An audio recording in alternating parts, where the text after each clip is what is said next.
Hey everyone, welcome back to Rake Tag Stacking. In today's video, I want to talk about 3 reasons why you shouldn't stack silver. Now, this isn't going to be a video dumping on silver or silver stacking or anything like that.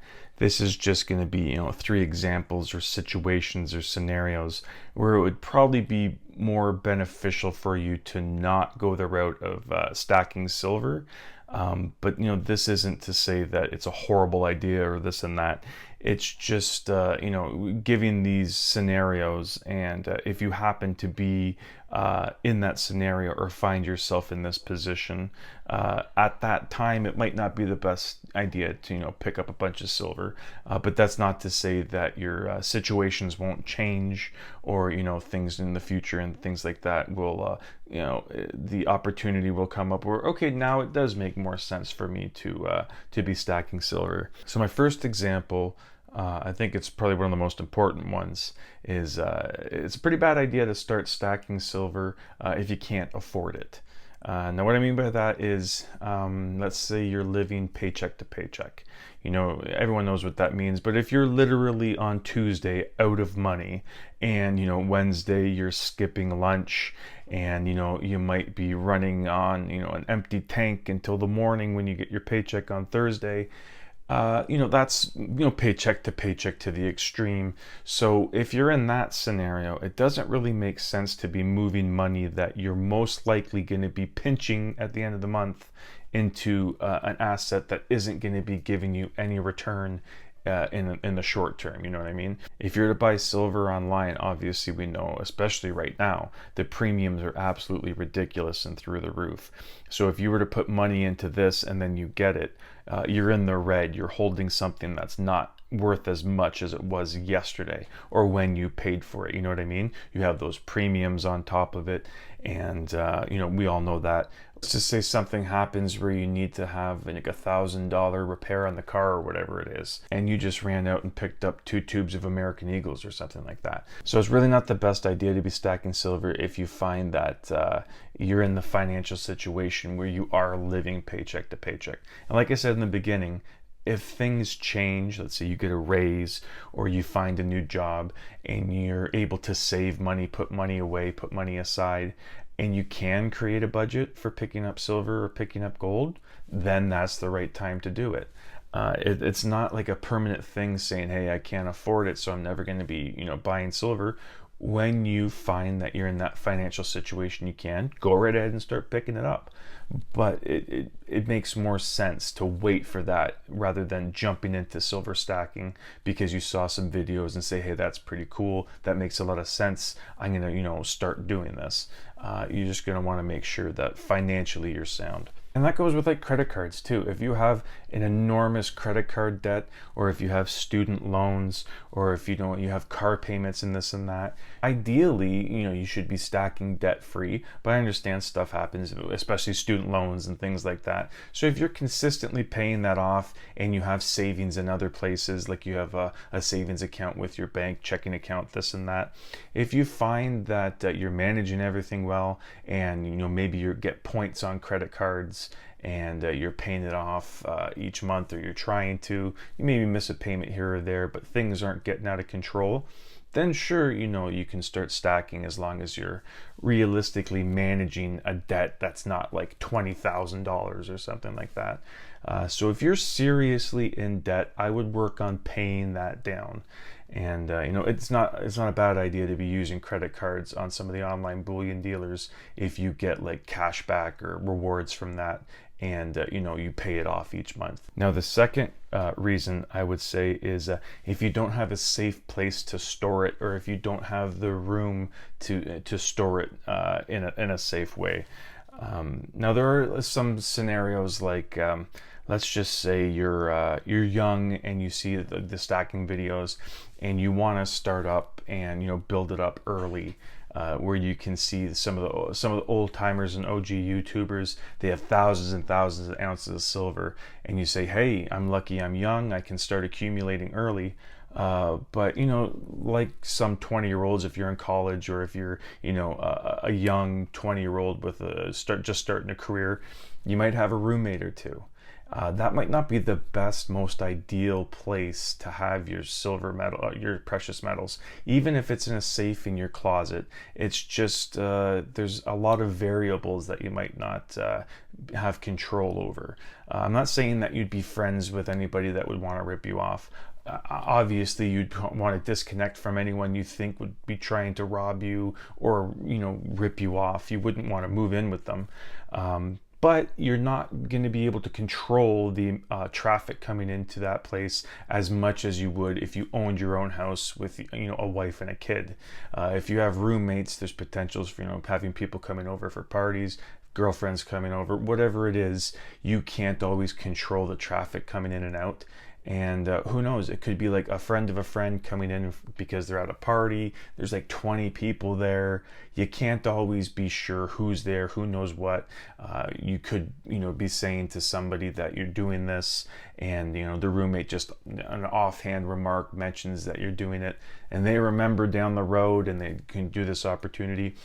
These are things that you have to think about. You can't always control what's going on when you have roommates. So that might not be the best time or place or scenario to be storing or stacking your silver. So that might be an example where it might not be the safest or most secure place to be stacking or storing your silver away, is if your living situation is where you can't always control or know who's going to be in the house.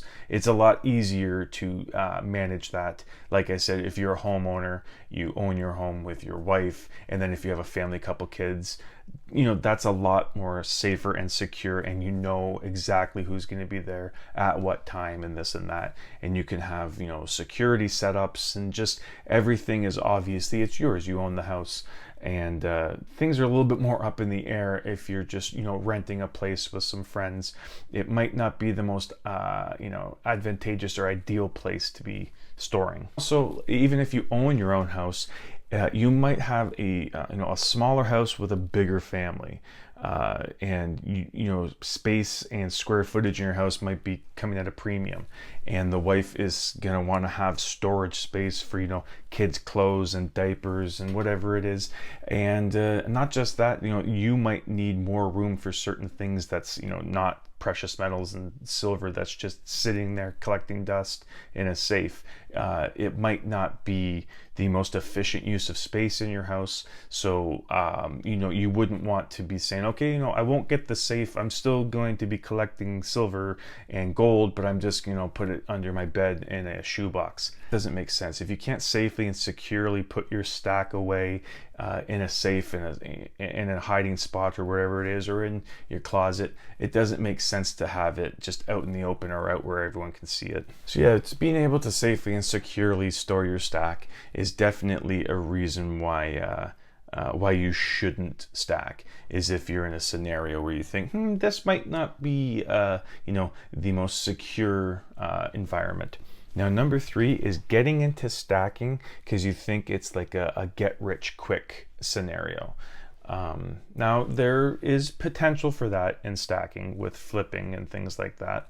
But most people, when they first think about stacking and storing precious metals in their house and things like that, it's for wealth preservation. They want to take their money, that paper money, fiat currency. They could be worried about the dollar dropping or financial collapse, this and that. And they want to put their money into something that is finite and can't be inflated, like silver, you know what I mean? So you can't just mint up more silver like they can print up more paper money. You know what I mean? So the paper money is subject to inflation. It can just be made on a whim, basically. But with silver, as I said, it's finite and can't be inflated. So that's where a lot of people get into the stacking of precious metals, is for that wealth preservation. So if you're thinking of buying, like 1,000 ounces of silver and just saying, oh yeah, in 6 months I'll be able to turn this around and make a 20% profit on it. That's not really how stacking weight works. You know what I mean? Silver is not a very trustworthy short-term investment. You know what I mean? If you're looking to turn a profit on it in 6 months, there are ways, like I said, flipping, but you're going to be wanting to buy specific coins, and you're going to be wanting to sell them a specific way. You know what I mean? You're going to be, there's going to be movement. You're not going to be holding on to those coins for a couple of months and then trying to sell. You're going to be buying them and then putting them on eBay right away, trying to flip them like that. This is different. This is accumulating silver as a way to store your wealth. So that's how you should think about it. Starting out stacking weight. Don't think that you're stacking weight because you'll be able to make a huge profit in a year because silver is going to go through the moon or something like that. So if you're buying silver for weight and things like that, don't think that you'll be able to cash out with a huge profit in a month or a year or anything like that. If you're stacking for weight, it's a long-term kind of scenario. And that's how you're going to have to look at it. Yeah, those are the 3 reasons that I'm going to give you today for not stacking silver. One, of course, was you have to be able to afford it. If you can set aside a budget and know that you're not going to need that money tomorrow, then you can start stacking silver. But living paycheck to paycheck might not be the best scenario. Number 2 is make sure you have a safe and secure place to store your silver. And number 3 was this isn't something to get into to make a quick buck. You know what I mean? If you're stacking silver, then you're going to be into it obviously for the wealth preservation and holding on to it for the long term. And making a quick profit off of it isn't something that you can really do with a silver stack like this. So yeah, that's the end of the video. Thank you for watching. Let me know in the comments what you think. If you have any other, examples or scenarios where you think this would be a no-buy situation, let me know. I was trying to think of a couple. I had a couple of weak ones. I wanted to do like a list of 5, but I only really had these three ones that I felt, I could make a concrete point on. The other ones were more of an idea, but when I was trying to flesh them out as an example, I kept kind of contradicting myself, or I would try to make an argument and then I would counter it in my own head, think, okay, well, maybe that doesn't make sense. So I came up with 3 that I was comfortable and confident with to make the list. If you can think of any other ones, yeah, definitely drop them in the comments. That's one thing that I like about stacking is you can always learn more. I'm constantly learning things about silver and gold as well, and it's helping me along my stacking journey here, and I'm gonna keep it going. But yes, I've rambled on long enough, so thank you for watching, and I hope you come back for the next one. Thank you.